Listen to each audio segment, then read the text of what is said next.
The Reverend John Underwood, Minister, St. Kirkcudbright's Parish Church, Kirkcudbright. Minutes, 1869. Received an anonymous letter without any date, which had a London postmark. It enclosed £200 sent for the erection of one or more almshouses, with the same comforts as the Prince Albert's model cottages, with the full powers of the minister and elders of Kirkcudbright Parish, for the time being, to do so what they think best for the said purpose of the aged and poor communicants. The envelope was addressed to the Reverend John Underwood, Kirkcudbright, Scotland. The Kirk Session regretted that they did not have the power to thank the generous donor for his magnificent gift to the poor, having no knowledge who he was.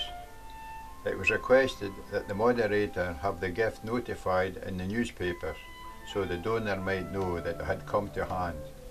The Kirk Session resolved this in the meantime, the money being held in a bank account. On the 28th of January 1872, it was intimated that a second £200 had been received anonymously. A suitable site was identified, but thought too expensive, at £300. On the 14th of July 1872, it was intimated that the Earl of Selkirk undertook to make available a suitable site. Building at the time being unusually expensive, it was resolved not to commence until the next session.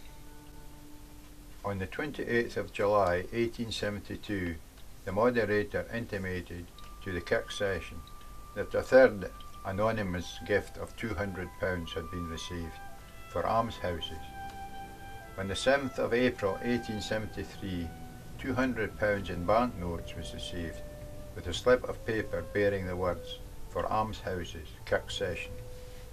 Determined to inquire as to a suitable site with authority to purchase the tanning site, otherwise known as Lansfield, at a price of £600, with authority to offer up to £800.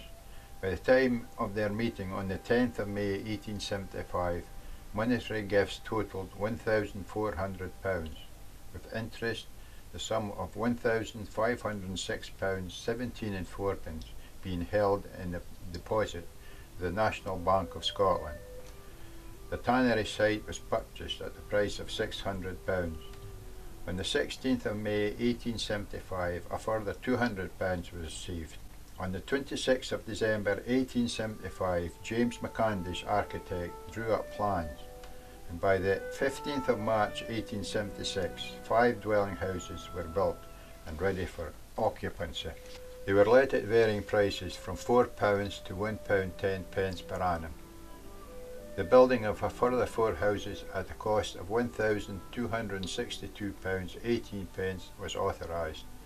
The Kirk Session noted at a meeting on the 13th of August 1876 a receipt for the further £200, with instructions: "Please take care that expenditure is kept to the amount of cash you have in hand." On the 24th of December 1876, a further £200 from the same anonymous donor, to be spent on any clever youth the Kirk Session might select, who might wish to train for the ministry of the Church of Scotland, with the full powers to spend on almshouses if considered more advisable. And the Reverend Underwood oversaw the cumulative gifts of money for the erection of almshouses in Kirkcudbright. He never knew the identity of the donor.